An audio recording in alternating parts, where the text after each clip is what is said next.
لك الحمد يا الله والصلاة والسلام عليك يا رسول الله صلى الله عليه وسلم أما بعد فأعوذ بالله من الشيطان الرجيم بسم الله الرحمن الرحيم الرجال قوامون على النساء آمنت بالله صدق الله مولانا العظيم الصلاة والسلام عليك يا رسول الله وعلى آلك وصحبك يا حبيب الله صلی اللہ علیہ وسلم۔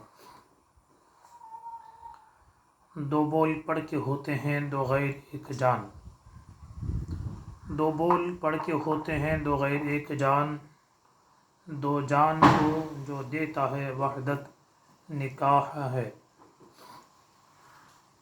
اللہ رب العزت اپنے فضل و کرم سے اور اپنے حبیب صلی اللہ علیہ وسلم کے وسیلے سے ہم سب کے ایمان کی حفاظت فرمائے، ہم سب کو اپنے اپنے گناہوں پر سچے دل سے توبہ کی توفیق عطا فرمائے۔ آئے دن کرونا کے امراض میں مریضوں میں اضافہ ہو رہا ہے، بہت سارے اضلاع اور قصبے لاک ڈاؤن کیے ہیں، جس کی وجہ سے درمیانی طبقے والے کو بڑی مشکلوں کا سامنا کرنا پڑ رہا ہے۔ اللہ رب العزت اپنے حبیب صلی اللہ علیہ وسلم کے وسیلے سے اس وبا سے ہم سب کی حفاظت فرمائے اور اس وبا کا خاتمہ فرمائے، آمین یا رب العالمین۔ اس بار پورا ایک ہفتہ گزرنے کے بعد آپ لوگوں کے سامنے دوبارہ آنے کا موقع ملا ہے، الحمدللہ ہم آپ کے مشکور ہیں۔ اللہ آپ کو جزا خیر عطا فرمائے کہ آپ ہماری آواز محبت سے سن بھی رہے ہیں اور دوسروں تک ہماری آواز کو آپ پہنچا بھی رہے ہیں۔ موضوع اور ٹاپک یہ چل رہا تھا، پہلے بچوں کے حوالے سے، ماں باپ کے حوالے سے، اور اس کے بعد میاں بیوی کے حقوق، اس کے متعلق آپ گفتگو سماعت فرما رہے تھے۔ آپ نے یہ سن لیا ہے کہ شوہر پر یہ ضروری ہے کہ اپنی بیوی کے ساتھ اچھا سلوک کرے اور ان کے کھانے پینے کے اخراجات حلال طریقے سے جمع کرے۔ اس کے ساتھ یہ بھی آپ نے سنا تھا، تاجدار مدینہ صلی اللہ علیہ وسلم کی حدیث پاک کا مفہوم ہے کہ جو شوہر اپنے بیویوں کے بے پردگی پر، ان کے دوسرے حرام کاموں پر خاموش رہتا ہے، ان کو تنبیہ نہیں کرتا ہے، وہ شوہر عبدۃ الزوج، گویا وہ بیوی کا بندہ ہے، نہ بیوی کا غلام ہے۔ یہ ساری چیزیں حدیث کی روشنی میں آپ نے سنی تھی، سماعت فرمائی تھی۔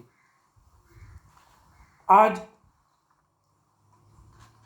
میں یہ کلمات آپ تک پہنچانا چاہتا ہوں کہ بیوی پر شوہر کا کیا حق ہے۔ اس سے پہلے آپ نے سنا کہ شوہر کا حق کیا ہے بیوی پر، اور آج کا موضوع ہے بیوی پر شوہر کے کیا حقوق ہیں۔ تاجدار مدینہ صلی اللہ علیہ وسلم ارشاد فرماتے ہیں، جس سے حجت الاسلام امام غزالی رضی اللہ تعالی عنہ اپنی معتبر و مستند کتاب میں مکاشفۃ القلوب میں نقل فرمایا ہے۔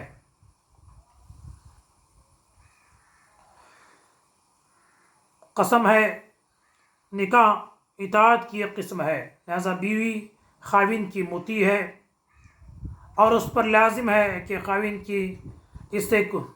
اسے جو کچھ طلب کرے ان باتوں میں اپنے شوہر کی اطاعت کرے۔ جو بیوی اپنے خاوند کی مطیع ہے، فرما بردار ہے، اطاعت گزار ہے اور فرائض کو ان کے وقتوں پہ ادا کرتی ہے، تو اللہ کے حبیب صلی اللہ علیہ وسلم فرماتے ہیں کہ وہ جنتی ہے۔ تاجدار مدینہ صلی اللہ علیہ وسلم کے دور پاک میں ایک صحابی تجارت کی غرض سے اپنے گھر سے باہر نکلتے ہیں، اپنے اہلیہ کو، اپنی گھر والی کو یہ حکم فرماتے ہیں کہ جب تک میں تجارت کر کے واپس نہ آؤں تب تک تم اوپر سے نیچے نہیں جانا۔ 2 منزلہ مکان تھا، نیچے اس عورت کے والد گرامی رہا کرتے تھے، نیچے بیٹی اور ان کی فیملی رہا کرتی تھی۔ شوہر گھر سے نکلنے میں یہ حکم فرماتا ہے کہ جب تک میں گھر میں لوٹ کر نہ آؤں اس وقت تک تم اوپر سے نیچے اپنے والد صاحب کے مکان جانا نہیں ہے، پابندی لگا دی۔ آج کی طرح کا ماحول نہیں تھا کہ لوگ روزی کے لیے کئی مہینے کا سفر کیا کرتے تھے۔ جیسے ہی صاحب مکان گھر سے باہر تشریف لے کے گئے، چند دنوں کے بعد اس عورت کے والد گرامی دن بدن علیل ہوتے جا رہے ہیں، بیماری بڑھتی جا رہی ہے، اوپر بیٹی ہے، بیٹی کا دل تڑپ رہا ہے، بے چین ہے کہ میں والد صاحب کی عیادت کروں، ان سے جا کے میں ملاقات کروں، لیکن شوہر کا یہ حکم ہے کہ جب تک میں گھر میں نہیں آؤں تب تک آپ کو نیچے نہیں جانا ہے۔ جب بیماری تیز ہو گئی، زیادہ ہو گئی، تو خاتون نے ایک سفیر کو، ایک قاصد کو سرکار صلی اللہ علیہ وسلم کی بارگاہ اقدس میں بھیجا، جاؤ سرکار سے سارا ماجرا عرض کرو، میرے والد صاحب بیمار ہیں اور میرے شوہر گھر میں نہیں ہیں، میں ان کے حکم کے خلاف آنا نہیں چاہتی، کیا مجھے اجازت ہے کہ شوہر کی اجازت کے بغیر میں گھر سے نیچے آؤں اور اپنے والد صاحب کی عیادت کروں؟ تاجدار مدینہ صلی اللہ علیہ وسلم فرماتے ہیں شوہر کے حکم کی پابندی کرو، اس کے حکم پر سختی سے قائم رہو۔ چنانچہ یہ خاتون صبر کر لیتی ہیں، بیماری بڑھتی گئی،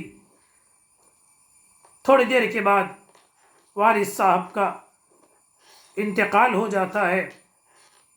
اب یہ خاتون پھر اپنے قاصد کو بھیجتی ہیں، کہا یا رسول اللہ صلی اللہ علیہ وسلم، میرے والد ماجد انتقال فرما چکے ہیں، اس دنیا سے رخصت ہو چکے ہیں، کیا مجھے اجازت ہے کہ میں نیچے جا کر والد صاحب کے گھر جا سکتی ہوں، ان کو دیکھ سکتی ہوں؟ تو سرکار فرماتے صبر کرو، شوہر کی اطاعت کرو۔ چنانچہ والد صاحب کو سپرد خاک کیا جاتا ہے، انہیں دفنایا جاتا ہے، بیٹی اوپر سے نیچے نہیں آتی ہیں۔ اللہ کے حبیب صلی اللہ علیہ وسلم اس خاتون کے صبر سے خوش ہو کے فرماتے ہیں، خوشخبری سناتے ہیں، مبارک ہو تمہارے شوہر کی اطاعت و فرما برداری کی وجہ سے، تمہارے اس صبر کی وجہ سے اللہ عز و جل نے تمہارے والد صاحب کی مغفرت فرما دی ہے۔ الحمدللہ۔ آپ اندازہ لگائیں اس جگہ پر، ایسے نازک مرحلے اور معاملے میں آج کی اگر کوئی خاتون ہوتی، ہماری اور آپ کی کوئی گھروں کی کوئی خاتون ہوتی، تو کتنے گلے ہوتے، کتنے شکوے ہوتے، اور شوہر گھر پہ آنے کے بعد کس طرح سے کوسا جاتا، اس کا ہم تصور نہیں کر سکتے ہیں۔ یہ وجہ ہے آقا دو جہاں صلی اللہ علیہ وسلم فرماتے ہیں کہ میں نے دیکھا کہ جہنم میں رہنے والیوں میں اکثر عورتیں ہیں۔ اس سے پہلے والے رمضان کے کلاس میں آپ نے سنا ہوگا کہ جہنم میں سب سے پہلے انٹری عورتوں کی ہوتی ہے۔ سب سے پہلے جہنم میں داخلہ عورت کا ہوتا ہے۔ اس عورت کا نام مقتلۃ الانبیاء ہے۔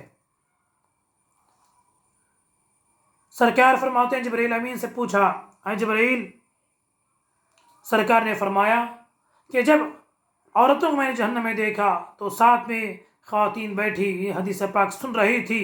وہ فرماتی ہیں، یا رسول اللہ صلی اللہ علیہ وسلم، کیا وجہ ہے اور کیا سبب ہے کہ عورتیں جہنم میں زیادہ ہیں؟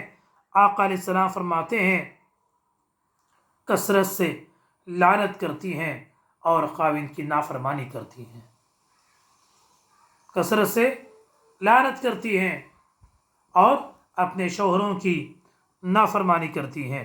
حضرت سیدہ عائشہ صدیقہ رضی اللہ تعالی عنہ سے مروی ہے، حضور صلی اللہ علیہ وسلم کی خدمت میں ایک جوان عورت آئی، آ کر عرض کرتی، یا رسول اللہ صلی اللہ علیہ وسلم، میں جوان عورت ہوں، مجھے نکاح کے پیغام بہت آتے ہیں مگر میں شادی کو مکروہ سمجھتی ہوں۔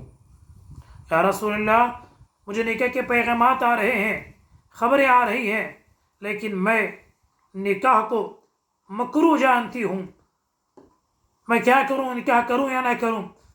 اللہ کے حبیب فرماتے ہیں، تم نکاح کر لو۔ اس کے بعد وہ خاتون سوال کرتی ہیں، یا رسول اللہ صلی اللہ علیہ وسلم، شوہر کا حق کیا ہے؟ اگر میں نکاح کر لوں تو شوہر کے ساتھ مجھے کس طرح رہنا چاہیے؟ ان کے میرے اوپر حقوق کیا ہیں؟ ذمہ داری کیا ہے؟ تاجدار عرب و عجم صلی اللہ علیہ وسلم ارشاد فرماتے ہیں کہ شوہر کے چوٹی سے لے کر ایڑی تک پھوڑے ہو جائیں، پیپ ہو اور تو اسے چاٹے، اپنی زبان سے چاٹ کر اسے صاف کرے، تب بھی تم اس کا حق ادا نہیں کر سکتی ہو۔ تو اس نے کہا، پھر میں شادی نہ کروں؟ تو آپ نے فرمایا، تم شادی کرو، اس میں بھلائی ہے، تم شادی کرو، اس میں بھلائی ہے۔ اس لیے حضرت ابن عباس رضی اللہ تعالیٰ عنہ سے مروی ہے، بنو خشم کی ایک عورت حضور صلی اللہ علیہ وسلم کی خدمت اقدس میں آئی اور کہا، میں غیر شادی شدہ ہوں اور شادی کرنا چاہتی ہوں، خاوند کے کیا حقوق ہیں؟ تو اللہ کے حبیب فرماتے ہیں، آپ نے فرمایا، خاوند کا یہ حق ہے، جو اس کا ارادہ کرے تو اس کے ارادے کو تو پورا کر، اس کے ساتھ انصاف کر، اس کے مال کی حفاظت کر اور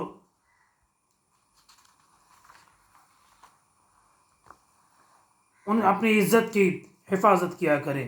یہ وجہ عزیزان ملت اسلامیہ بہت دنوں کے بعد، 10 دن کے بعد آپ لوگوں کے سامنے آئے ہیں۔ تو اسی طرح کے بہت سارے واقعات ہیں۔ اللہ کے بھی فرماتے ہیں، سجدہ رب کے سوا، اللہ عز و جل کے سوا کسی کو سجدہ کرنا جائز نہیں ہے۔ اگر کسی انسان کو سجدہ کرنا جائز ہوتا تو میں عورت کو یہ حکم دیتا،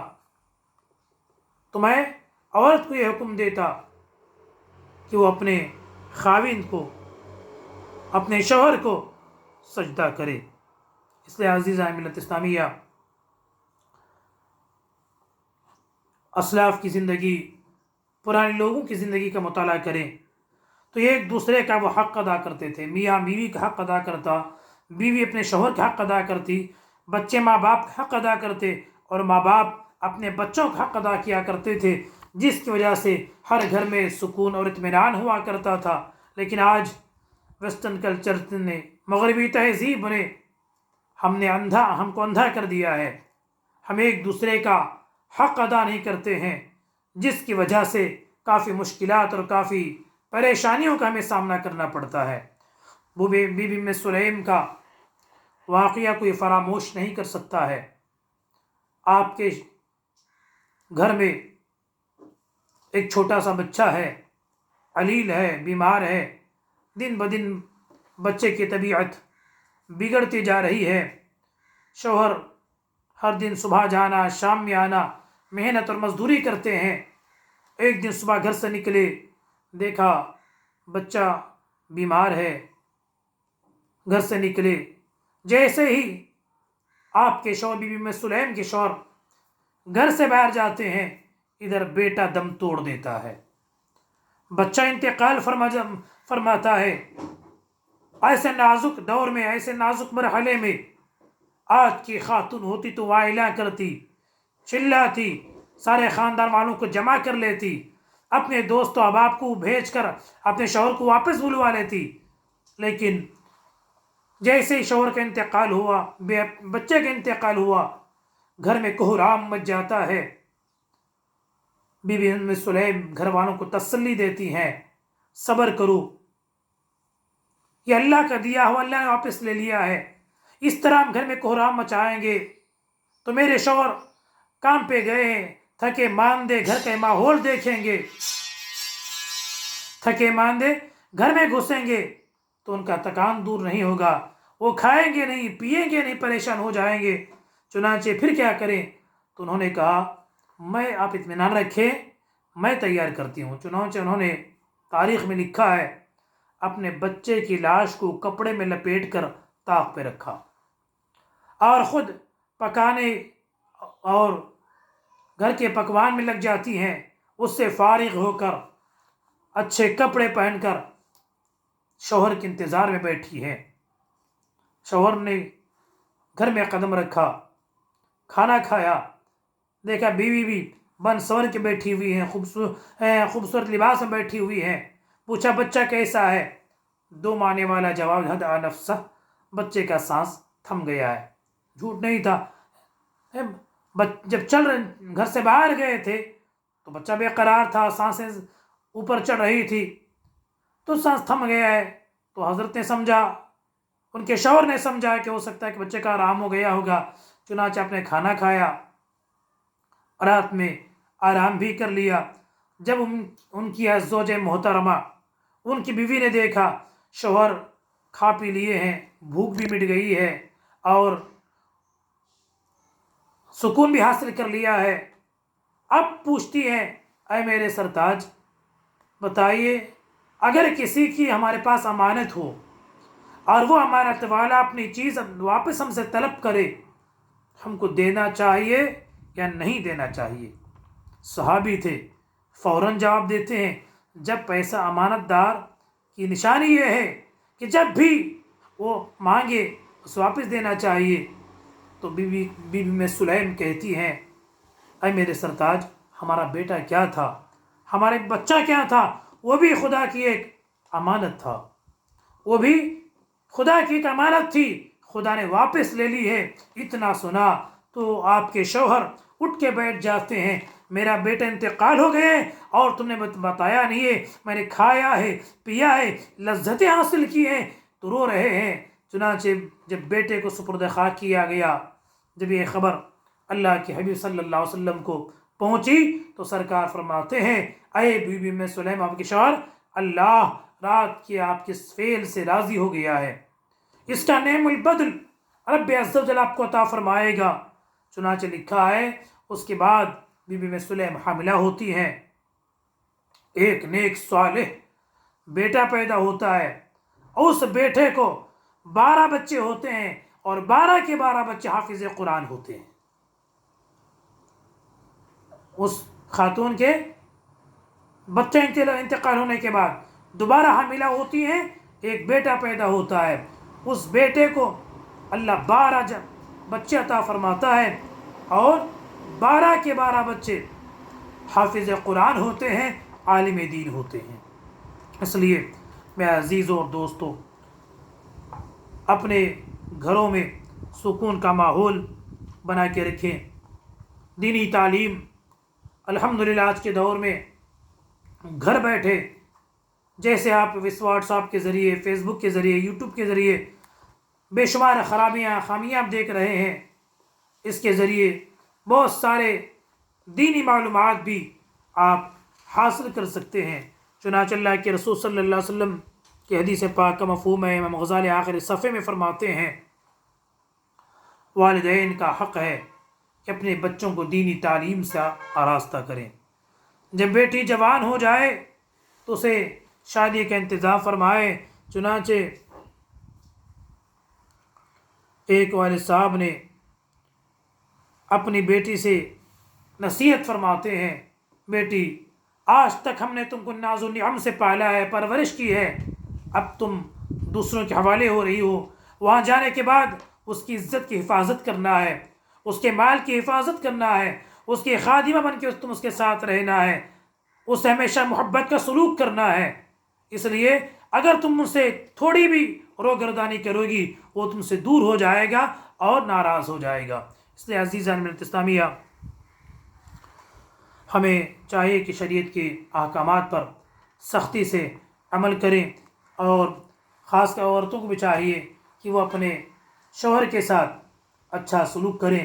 چند دن پہلے ہمارے جلالیہ کی محفل میں چتر درگا کے امام آدم رضوی صاحب خطابت کے واسطے، واعظ و نصیحت کے واسطے آئے تھے۔ انہوں نے ایک اپنے آنکھوں کے سامنے ہمارے ہونے والے ایک واقعہ بتایا۔ انہوں نے طلاق کے مسئلے پر میاں بیوی دونوں سامنے بیٹھے، طلاق ہونا ہے، خلا ہونا ہے۔ شوہر نے کہا کہ میں بیوی کو ساتھ میں رکھنا چاہتا ہوں، لیکن میرا ایک کنڈیشن ہے کہ میری زوجہ موبائل یوز نہیں کر سکتی ہے۔ کیا کنڈیشن ہے؟ صرف بڑا موبائل یوز نہیں کر سکتی ہے۔ عورت کہتی نہیں، مجھے موبائل ہونا ہے۔ اسی ضد پر عورت نے فیصلہ کر لیا مجھے موبائل چاہیے، شوہر نہیں چاہیے۔ اسی ایک چھوٹے سے جھگڑے پر رشتہ ختم ہو جاتا ہے، طلاق یا خلا ہو جاتا ہے۔ ایسے بہت سارے معاملات ہمارے روم پہ آئے دن فیصلے ہوتے ہیں۔ اللہ عز و جل ہم سب کو شریعت پر سختی کے ساتھ چلنے کی توفیق عطا فرمائے، اور ہمارے گھروں میں اللہ عز و جل سکون اور اطمینان پیدا فرمائے، اس کرونا کی بیماری سے عالم کی حفاظت فرمائے۔ آمین۔ السلام علیکم ورحمۃ اللہ۔